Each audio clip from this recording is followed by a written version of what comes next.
All right. Hey, Marie, how are you? Hi, Douglas. I'm good. How are you? Doing well, thank you.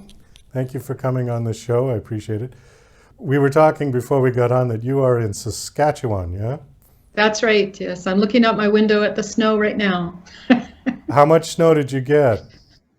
We've had a lot through the winter. Right now, it's just coming down, little flaky things coming down. It's kind of pretty, but The east coast of the United States got blasted with a major nor'easter, and John told me that there's over 2 feet of snow in Boston now, and which is almost a normal winter for Boston. So it's not, oh yeah, that's actually, yeah. we got more than that already. You got more than that? But I think this is just coming because yesterday was like +1. I was like out walking yesterday, and now Oh, it's wow. -12 and falling. Should get to -18 by tonight. So Wow. Okay. yeah. So you are an author. You've got a couple of books to promote. Have you been an author your whole life? I probably have. I mean, I think the first thing I wrote, I was 6 years old, and I wrote a story for my next door neighbor. Poor thing, she had to sit and listen to it. But yeah, I mean, I have been a writer for sure. I've been a journalist, and I've written copy, ad copy. It's kind of like yeah, you name it, and I've done it probably in terms of writing. I've written plays. Ah, And I've written short stories and I've written poetry, and it's had publications of poetry and short stories and so on. And children's books. I have 40 published children's books. And these are my first two young adult novels, fantasy novels. I tend to the speculative fiction side of fiction. So what is speculative fiction? What does that mean? it sort of means anything that isn't you know necessarily based in reality. Like contemporary fiction is more what is happening in the world around us, right? Whether it's gritty or whether it's pleasant or whatever, it's based on real life. Whereas speculative fiction allows you to do a little bit more magic, and I like the magic. So yeah, well, anything related to like ghosts, magic, science fiction, fantasy, those types of stories tend to be put together. If we were putting them together at all, we put them together as speculative fiction. Harry Potter? That would be, well, fantasy for sure, right? Yeah, Yeah. but yeah, you would. See, I get confused with so many genres, and I have this conversation with lots of authors who have been on the show. Because when I grew up, there was like five genres, and now there's about 500. And I don't know what all of these genres are because when I hear the term speculative fiction, to me, the definition sounds like, well, it might be fiction, but it might not be. Oh, yeah. Well, it's true. I actually have had somebody tell me that my some of my nonfiction is speculative nonfiction. So I think it's true. The word speculative is an interesting one, but it does allow us to mix with science fiction. They don't really like to mix with fantasy writers. So Okay, now what's the difference between science fiction and fantasy? to science fiction writers, science fiction is based on hard science. And so, for example, my books, right? I have a character in my book who can sort of meld his mind with animals, and eventually he can transform into animals. But he can transform into any kind of animal or bird that he chooses. It's Welsh magic, so it's a little more broad-minded than some of the other magical kingdoms or hierarchies, I guess you could say. And in a more science-based, book, they would say, or science fiction writers will sometimes ask me, well, what about conservation of mass? Like how can he transform into something very small like a bird? Wouldn't he have to have the same kind of mass and all this kind of stuff? And no, he doesn't. In a fantasy book, he doesn't have to follow those very strict science rules, right? Whereas in science fiction, the basis should be scientific. It should be provable, measurable, all that good science stuff, right? Do the publishers adhere to those sort of rules when determining what genre they're going to place your book in? That's beyond my ability to answer. Oh, are you What self-published? publishers do is often a surprise to me as an author. Are you self-published or do you have a This publisher? this is published. It's published by Wood Dragon Books, so I do have a publisher. Um, at this point, I'm not self-published, although I have certainly thought a lot about it these days, but and may at some point in the future. But this is a hybrid publisher, so it's a small independent, an indie publisher, not one of the big five, right? But we do our best. And yeah, but in terms of like trying to figure out what publishers to send your work to and that type of thing, all you can do is read the guidelines and hope that you can understand them because they're written in English, right? Or if you speak whatever language they speak, that they're written in your language. You know, other than that, it's very difficult to determine why or exactly what a publisher might be looking for or how they're defining that. Each one, you know, I'd say read the guidelines. That's about all you can do. Well, this was a conversation that I've had with many other authors, and it sort of influenced their decision whether or not to go with a traditional publisher or to self-publish. And a lot of it had to do with the mixing of genres. The new sort of criteria for their decision has always been, well, but I want to mix a little bit of fantasy in with this and with that and blah, blah, blah. And the traditional publishers say, no, you've got to be one or the other so we can figure out which shelf to put you on in the bookstores. I have had that argument with a publisher before. One of the books that I came out with was also fantasy, and there was that question of, that's how I know the question of conservation of mass, because it was asked of me. And so I had to kind of go into, but I have a lore that backs me up as far as I'm concerned. So, you know, I'm pretty stuck on the type of magic that I've got in this particular magic system and how it works. And I can, I think you just have to know what you're doing. You know, you have to make some decisions as an author. What are you going to do? Are you going to go with the science-based? Are you going to go with some other tradition? Because there's a lot of different traditions of magic in folklore, in legends, in mythology around the world, right? And the nice thing about being today, you know, being in the world today, is that a lot of the, you could say, non-traditional or non-mainstream forms of magic are coming to light, you know, coming more to the fore. So it's interesting to see what different magic systems people use, I think. As an author and as a reader also, it's kind of fun to explore people's magical systems. Well, doesn't it give you more freedom as an author to just sort of do what you want rather than have to format your book into particular guidelines that are set by the publisher?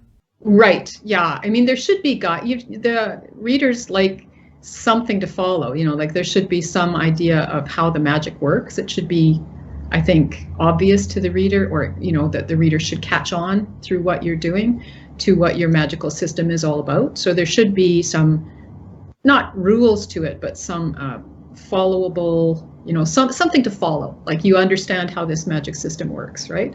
And that it's different than other magic systems in these ways, you know, so there's certain things that you might be looking for as a reader, right? So I think as an author, you have to be aware of that. But yeah, it's, you know, I don't want to badmouth publishers because, like, I still have them, right? I still have publishers who work with me. So, and I am mostly traditionally published. So, you know, but usually I think if you have these conversations with an editor working in that publishing company, that publishing house, that becomes, you know, that you can arrive at an agreement about what is the magic, you know, and how does it work. Well, in defense of the publishers, we're not bad-mouthing them. We're just comparing and contrasting the difference between self-publishing and traditional publishing and what one would expect, depending on which route they choose, what they would expect to encounter, right? Yeah, but I don't think that self-publishers should, you know, I don't think you should self-publish because you can't convince a traditional publisher to take your work either. I think that you self-publish because you're interested in having control over your product, you know. But I think you still have to be aware of readers and what they're expecting. That's what drives this industry, really, more than publishers, I think. And publishers are finding that out. I think some of the big publishers are discovering that they need to open up a little, open the gates, shall we say, if they're the gatekeepers, and that readers want that and that readers expect that.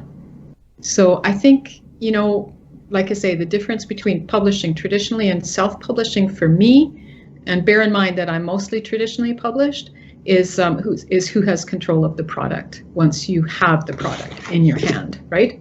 Who can set the prices, who can determine where it's going to be sold and how it's going to be sold, and who you're going to sell it to and how you're going to sell it, that type of thing, is more with the self-publisher. That the author who is self-published has more control over that.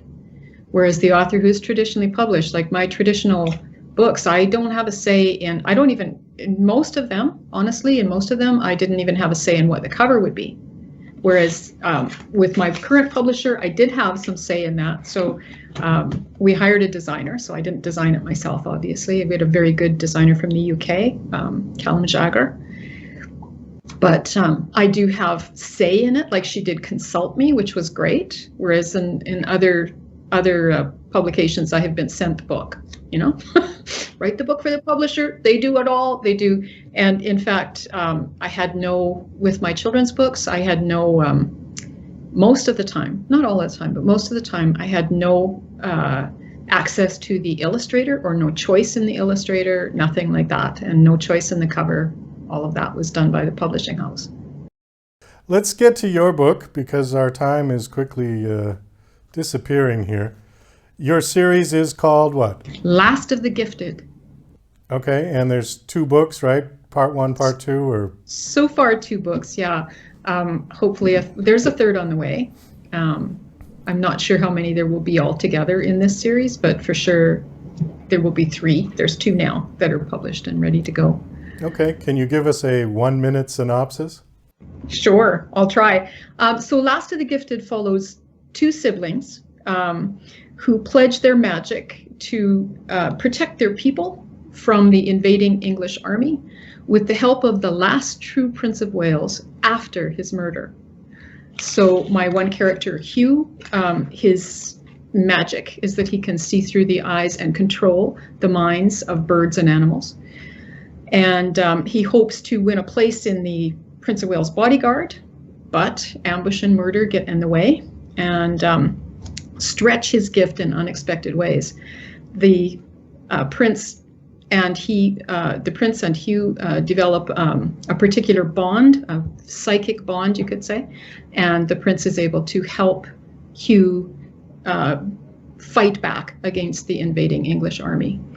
And his sister Catherine can see the future in a drop of water. So she has the psychic ability to be able to see the future, but all she can see are visions of death and disaster.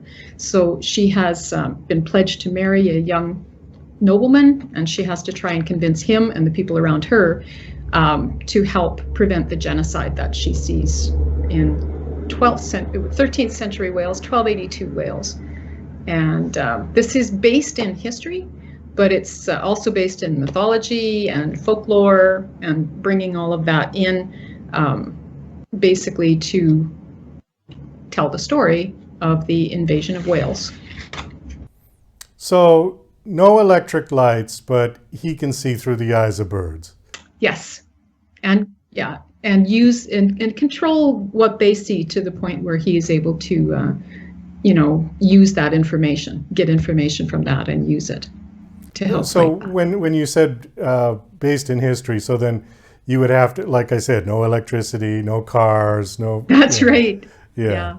Okay. Yeah, it was, and like that was the system I set for myself, that I wanted to be as true to the original history as I could be, bearing in mind that this is a story being told from the point of view of the people who lost a war.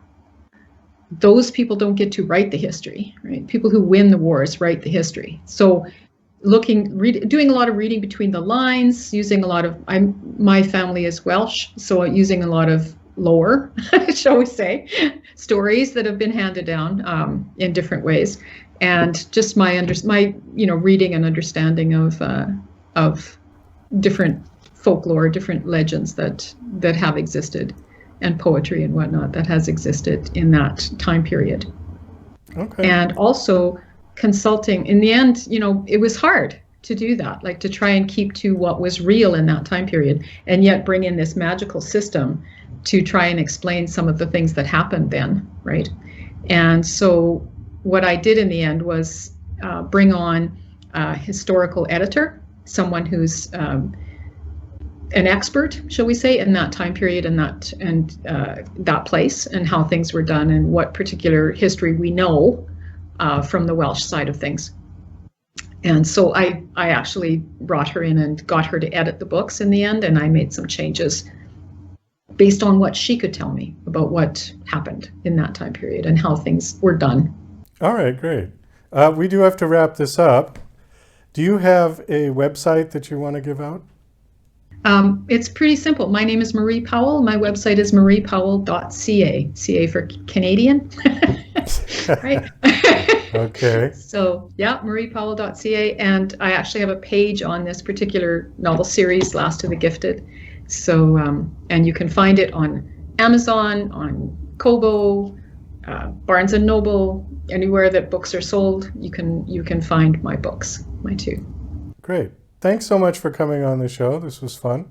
Nice meeting you. Nice meeting you too, Douglas. Thanks. And best of luck. Stay warm in Saskatchewan. Yeah, I will try.